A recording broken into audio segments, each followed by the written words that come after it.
International human rights force अनुष्ठान तरफ एक नूतन कार्यालय सिविल टाउनशिप ठारे उद्घाटित।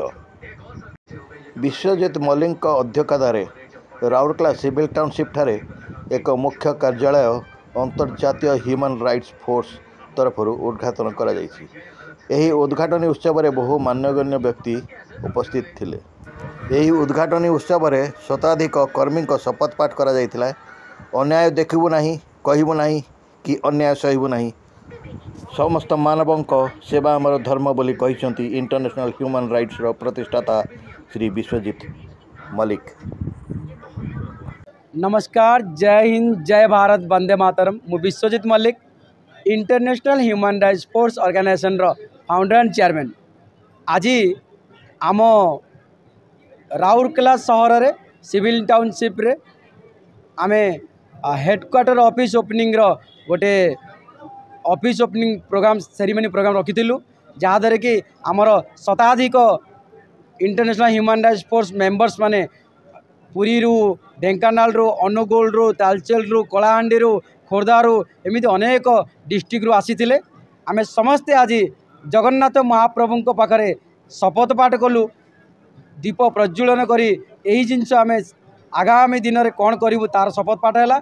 आगामी दिन में आमर लक्ष्य होउची जे ओडिशा राज्य रे जेमिति सरकार बदलिले से भाया प्रत्येक नागरिक मनरे, प्रत्येक लोकंक हृदय आमे यही सचेतनता भरीदेबू जे लोक माने निजे सजाग हेबे एवं दुर्नीति को पासोरी देबे। दुर्नीति को आमे सहिबू नाही, दुर्नीति करिबू नाही किंबा दुर्नीति करबा को देबू नाही। यह ही आमर मूल लक्ष्य हेबो।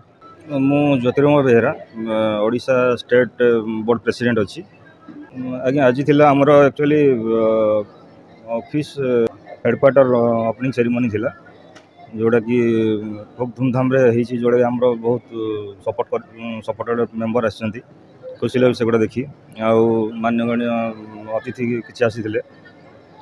नमस्कार, मु Swati Shashwati international human rights force organisation नो ओडिशा स्टेट रो वुमेन्स प्रेसिडेंट। सर मोर तो लक्ष्य गोटे अच्छी जे मु सोशल समाज सेवा करने को चाहिए सब बेले समस्त को शिक्षा भी यहाँ दूसरी आपण मैंने जोटी अन्याय विरुद्ध में आप स्वर उत्तोलन करूँ, जोटी आम करप्शन होची सेटा को आपण रोकंतु। आमर जोटी होची माने हैरान होचंदी लोक मैंने आम सहयोग करूँ। सर जेपर्यंत आम देश सुधरबनी से पर्यंत लोकंर जो माइंड जो अच्छी मनस्थिति सेटा केबे भी सुधरबनी। तेणु जदि आम देश जो सुधरी जीव, लोकंक माइंड जो सचेतन ये जिनसा रही सेटा भी माने बाहरी जीव। आजिकल नारी को यहीटा कहूँ चाहूँगी जे जमीती आम सबू आम मैंने सोशल वर्क करूँ, घरे रोलु। दिन थिला जे नारी मैंने घर बाहर नथिले, स्वामी मैंने कहते नाई तुम रोसई शाड़ी अच्छ, ओनली रोसई कर तुम छुआ जगिबा काम अच्छी। किंतु मु कहूँ मु स्वाति शाश्वती मु भी जन स्टूडेंट थी, पाठ पढ़ी सब भाषा है मु भी घर संसार करछि। मु भी एटा ही सर कहबी जे नाई स्त्री लोक जदि घर बाहर न बाहरुची ताहले सी अबलित होची। जदि आमे घर बाहरी की समाज पई किछि करिबा ताहले आमे सुरक्षित भाबे रहबा। एटा मोर सर, एटा मोर कॉन्फिडेंस। एटा मु Rashmi Ranjan Bara international human rights force organisation national president. आज एक्चुअली आमर थिला ह्यूमन आमर इंटरनेशनल ह्यूमन राइट्स फोर्स रो ग्रांड सेरेमनी माने हेडक्वार्टर ऑफिस ग्रांड सेरेमनी थिला। आज की वर्षे है आम ऑर्गेनाइजेशन चालू थिला, किंतु एपर्यंत ऑफिस नथिला।